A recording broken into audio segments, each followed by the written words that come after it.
కాదు, ఇది మనతో మాట్లాడు వద్దంటే కాదు. నీకు ఇంతగా అవకాశం ఎవరైనా సరే, ఈయననే కాదు ఎవరైనా సరే పొద్దుట నుంచి ఇక్కడ రహమానుడు పార్టీ ఉన్నప్పుడు చూడండి, ఏ రోజు చూడాలి పార్టీ ఉన్నప్పుడు చూడండి. అట్టాగే వినండి, నేను అనేది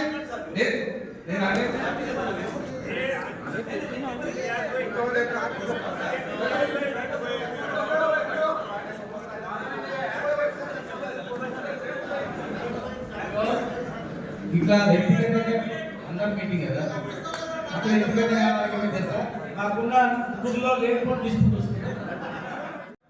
మొదటి చెప్పండి, అటువంటి చాలా రామోజరావు ఉన్నారు, అవకాశం వచ్చిన భరించాలి మన బాధ్యత. టీఆర్ఎస్ పార్టీకి వెళ్ళి 3 గ్యారెంటీ నేను కార్యకర్తగా ఇస్తున్నా. లక్ష్మణ్ సాబ్కి నేను చెప్తున్నా, 3 గ్యారెంటీలు. కేసీఆర్ బొమ్మ, పార్టీ సింబల్, కార్యకర్త లేకపోతే ఎవరు ఎమ్మెల్యే కారు. రాసుకోండి. మీరు కార్యకర్తలకి ఎన్నిసార్లు అవమానించినా భరిస్తాం కేసీఆర్ బొమ్మ చూసి, కానీ ఎక్కువ కాలం అయితే మేము కూడా ఒకసారి బస్ట్ కావాల్సి వస్తుంది. పార్టీ కార్యకర్తలు ఉన్నా కూడా మైనార్టీ నాయకుడు నా బొమ్మ ఎప్పుడు ఉండదు. ఇది ఏమైనా గవర్నమెంట్ ప్రోగ్రామా? మాజీ ఎమ్మెల్యేలు ఉంటే మేమెందుకు? మాకు హక్కు లేదా? ఈ జిల్లాలో నేను కార్యదర్శి, రాష్ట్ర కార్యదర్శి ఉన్నా, వాళ్ళైనా కార్యదర్శి ఉన్నాడు, మా బొమ్మ ఎందుకు పెట్టారు? నేను అడుగుతున్నా లక్ష్మణ్ గారిని, మా బొమ్మ ఎందుకు పెట్టారు? మేము నిలబడితే మాకు ఓట్లు రావు, కనీసం మాకు పార్టీ పదవి ఇచ్చినా మాకు గౌరవం ఇయ్యారా? ఎందుకు ఇయ్యారు? నేను పార్టీ జెండా తీయలేదా? ఒకవేళ నా బొమ్మ పెట్టకపోతే నేనే నా బ్యానర్ పెట్టుకొని ఎవరు బొమ్మ పెట్టాను, ఓన్లీ కేసీఆర్ కేటీఆర్ బొమ్మ పెట్టి పార్టీ కార్యక్రమం నడిపిస్తా. జై హింద్. మహబూబ్ నగర్ బీఆర్ఎస్ పార్టీలో మరొకసారి రాజకీయాలు వాడివేడిగా కొనసాగుతున్నటువంటి పరిస్థితి కనిపిస్తుంది. ఇప్పటికే జిల్లాకు సంబంధించినటువంటి బీఆర్ఎస్ పార్టీలో వర్గ విభేదాలు బగ్గుమంటున్నాయి. ఒకవైపు బీఆర్ఎస్ పార్టీకి సంబంధించినటువంటి గత నాయకులు చేసినటువంటి తప్పిదాలతో పూర్తి స్థాయిలో ఆ నేతల చుట్టూ కూడా కేసులు అన్ని కూడా తిరుగుతున్నటువంటి పరిస్థితి కనిపిస్తుంది. ఇలాంటి తరుణంలో ఈ నెల 29వ తేదీన దీక్షా దివాస్ కార్యక్రమానికి బీఆర్ఎస్ పార్టీ శ్రీకారం చుట్టింది. ఈ నేపథ్యంలో దీనికి సంబంధించి మహబూబ్ నగర్ జిల్లా కేంద్రానికి సంబంధించి పార్టీ కార్యాలయంలో ముఖ్య నేతల సమీక్షా సమావేశాలు కూడా ఏర్పాటు చేయడం జరిగింది. దీనికి ముఖ్య అతిథులుగా బీఆర్ఎస్ పార్టీకి సంబంధించినటువంటి జిల్లా అధ్యక్షుడు, అదేవిధంగా జడ్చల్ర మాజీ ఎమ్మెల్యే లక్ష్మారెడ్డి, మాజీ మంత్రి శ్రీనివాస్ గౌడ్, అదేవిధంగా దేవరకద్ర ఎమ్మెల్యే మాజీ ఎమ్మెల్యే ఆల వెంకటేశ్వర రెడ్డి కూడా హాజరయ్యారు. ఈ క్రమంలోనే ముఖ్య కార్యకర్తలంతా కూడా ఈ యొక్క సన్నాహక సమావేశానికి హాజరయ్యారు. మొత్తంగా ఒకరొకరి దగ్గర వారికి సంబంధించి దీక్షా దివస్ ఎట్లా జరపాలని చెప్పి కూడా ఓవరాల్ గా సమీక్షలు జరుపుతున్న క్రమంలో ఒక్కసారిగా ఇక్కడ మొత్తం కూడా ఫ్లెక్సీ వార్ అనేది మరొకసారి చోటు చేసుకుందనే చెప్పవచ్చు. ఎందుకంటే ఆ ఫ్లెక్సీ ఏదైతే బ్యాక్ సైడ్ లో ఉన్నటువంటి ఫ్లెక్సీలో అక్కడ ఉన్నటువంటి ఇంతియాజ్ ఎవరైతే ఉన్నారో ఈయన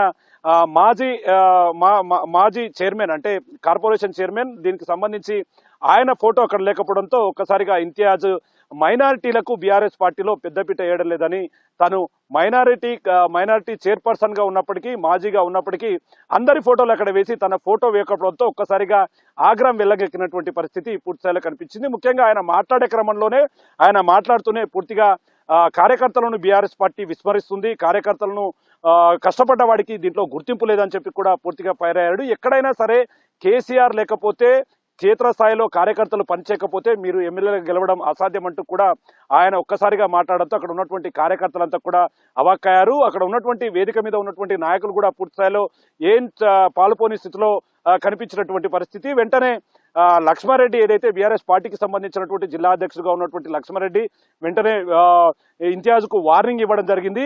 ఈ విధంగా మైకు చేతులు పట్టుకొని ఇష్టం వచ్చినట్లు మాట్లాడితే మాత్రం ఖచ్చితంగా పార్టీ నుంచి సస్పెండ్ చేస్తానని చెప్పి కూడా తీవ్ర స్థాయిలో ఆగ్రహం వ్యక్తం చేస్తున్నటువంటి పరిస్థితి అక్కడ కనిపించింది.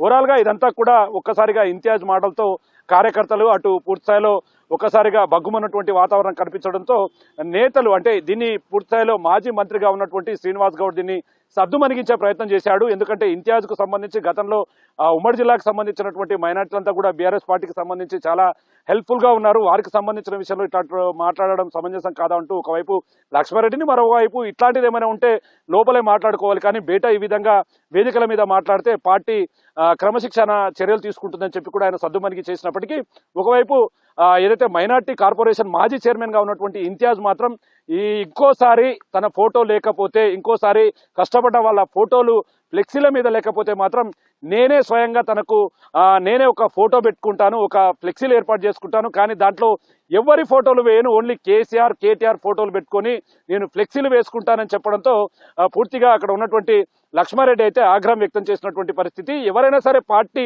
నిబంధనలకు కట్టుబడి ఉండకపోతే, పార్టీని కించపరిచేటట్లు పూర్తి స్థాయిలో ఎవరైనా సరే ఈ విధంగా ప్రవర్తిస్తే వారి మీద కఠినమైన చర్యలు ఉంటాయని చెప్పి ఒకవైపు లక్ష్మారెడ్డి చెప్తున్నప్పటికీ ఇంతియాజ్ మాత్రం ఎక్కడా తలొగ్గలేదు. పూర్తి స్థాయిలో ఖచ్చితంగా కష్టపడ్డ వారికి ఖచ్చితంగా బీఆర్ఎస్ పార్టీలో మంచి స్థానమే ఉంటుంది, కానీ ప్రస్తుత పరిస్థితిలో అది ఎక్కడా జరగట్లేదు, తమను పట్టించుకోవడం లేదు, వారికి వారే ఎవరికి వారే యమునా తీరే అన్నట్లుగా ఉంది ప్రస్తుతం బీఆర్ఎస్ పార్టీలో పరిస్థితి అంటూ కూడా ఆయన పూర్తిస్థాయిలో పైరారు. ఏదేమైనప్పటికీ ఇప్పటికే ఉమ్మడి పాలమూరు జిల్లా వ్యాప్తంగా ఉన్నటువంటి చాలా బీఆర్ఎస్ పార్టీ శ్రేణుల్లో ఆందోళన నెలకొంది. పార్టీ క్యాడర్ సరిగ్గా లేకపోవడం, పార్టీ నాయకులు అందుబాటులో లేకపోవడం, పార్టీకి సంబంధించినటువంటి సెకండ్ క్యాడర్ అంతా కూడా అయోమయ వాతావరణానికి తెరలేపింది. ఎటు చూడాలి, స్థానిక ఎన్నికలు కూడా సమీపిస్తున్నాయి. ఈ క్రమంలో పార్టీలో ఒక సఖ్యత లేకపోవడం, పార్టీలో ఒక గౌరవం లేకపోవడం, పార్టీని నడిపించే నాయకుడే కరువయ్యాడంటూ కూడా గుసగుసలు అయితే వినిపిస్తున్నటువంటి పరిస్థితి ఉమ్మడి పాలమూరు జిల్లాలో కనిపిస్తుంది. తాజాగా ఈ వ్యవహారంతో ఒక్కసారిగా పార్టీ క్షేత్రస్థాయిలో ఉన్నటువంటి నాయకులంతా కూడా బగ్గుమంటున్నారు.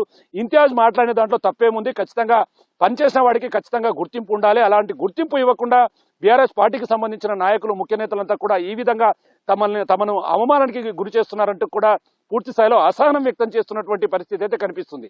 ఏదేమైనప్పటికీ ఈ వ్యవహారం కాస్త మరొకసారి బీఆర్ఎస్ పార్టీ శ్రేణిలో ఉన్నటువంటి సఖ్యత ఎక్కడ లేదని చెప్పి కూడా మరొకసారి బట్టబయలైనటువంటి పరిస్థితి కనిపిస్తుంది. రాబోయే రోజుల్లో ఇలాగే జరిగితే దీని మీద సీరియస్ గా యాక్షన్ తీసుకుంటాం, పార్టీకి సంబంధించినటువంటి ఎవరినైనా ఎదిరిస్తామని చెప్పి కూడా ఇంతియాజ్ చెప్పడంతో పూర్తి స్థాయిలో అక్కడ ఉన్నటువంటి నేతలకు ఏం చెప్పాలో తెలియని పరిస్థితి అయితే అక్కడ నెలకొంది. ఏదేమైనప్పటికీ ఉమ్మడి పాలమూరు జిల్లాలో ఇప్పటికీ మొత్తం కూడా బీఆర్ఎస్ పార్టీకి సంబంధించినటువంటి ఎమ్మెల్యేలు పూర్తిగా ఓటమి పాలయ్యారు. రాబోయే ఎలక్షన్స్ కు సంబంధించి సన్నద్ధపరచుకోవాలి, కానీ అది ఎక్కడ కూడా కనిపించట్లేదు. ఇక్కడ క్షేత్రస్థాయిలో లీడర్లను పట్టించుకోకపోవడంతో భవిష్యత్తులో ఈ పార్టీకి ఈ పార్టీకి సంబంధించినటువంటి ప్రస్థానం అయితే ప్రశ్నార్థకంగా మారుతుందని చెప్పి కూడా గుసగుసలు వినిపిస్తున్నాయి. ఇప్పటికీ చాలా చోట్ల కూడా బీఆర్ఎస్ నేతలు అప్పట్లో చేసినటువంటి అవినీతి అక్రమాలు వెలుగులోకి వస్తున్నాయి. వారి చుట్టూ కూడా కేసులు అనేటివి కూడా పూర్తిగా వారి మెడ చుట్టూ తిరుగుతున్నటువంటి ఇలాంటి క్రమంలో వీరి మధ్యలో సఖ్యత లేకపోవడం, ఒక్కసారిగా వర్గపోరులు కూడా పెద్ద ఎత్తున ఉండడం, తిరిగి ఈరోజు ఫ్లెక్సీ వార్ అంతా కూడా ఒక్కసారి బయటపడడంతో పూర్తి స్థాయిలో బీఆర్ఎస్ పార్టీలో గందరగోళమైనటువంటి వాతావరణం అయితే నెలకొని ఉన్నటువంటి పరిస్థితి అయితే ఇక్కడ కనిపిస్తుంది. టీఆర్ఎస్ పార్టీకి వెళ్ళి 3 గ్యారెంటీ నేను కార్యకర్తగా ఇస్తున్నా, లక్ష్మణ్ సాబ్కి నేను చెప్తున్నా. 3 గ్యారెంటీలు, కేసీఆర్ బొమ్మ, పార్టీ సింబల్, కార్యకర్త లేకపోతే ఎవరు ఎమ్మెల్యే కారు. రాసుకోండి. మీరు కార్యకర్తలకి ఎన్నిసార్లు అవమానించినా భరిస్తాం కేసీఆర్ బొమ్మ చూసి, కానీ ఎక్కువ కాలం అయితే మేము కూడా ఒకసారి బస్ట్ కావాల్సి వస్తుంది. పార్టీ కార్యకర్తలు ఉన్నా కూడా మైనార్టీ నాయకుడు నా బొమ్మ ఎప్పుడు ఉండదు. ఇది ఏమైనా గవర్నమెంట్ ప్రోగ్రామా? మాజీ ఎమ్మెల్యేలు ఉంటే మేమెందుకు? మాకు హక్కు లేదా? ఈ జిల్లాలో నేను కార్యదర్శి, రాష్ట్ర కార్యదర్శి ఉన్నా, వాళ్ళైనా కార్యదర్శి ఉన్నాడు, మా బొమ్మ ఎందుకు పెట్టారు? నేను అడుగుతున్నా లక్ష్మణ్ గారిని, మా బొమ్మ ఎందుకు పెట్టారు? మేము నిలబడితే మాకు ఓట్లు రావు, కనీసం మాకు పార్టీ పదవి ఇచ్చినా మాకు గౌరవం ఇయ్యారా? ఎందుకు ఇయ్యారు?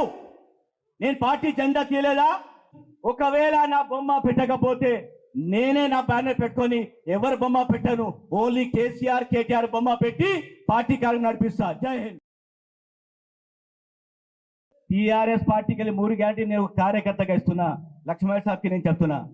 3 గ్యారెంటీలు, కేసీఆర్ బొమ్మ, పార్టీ సింబల్,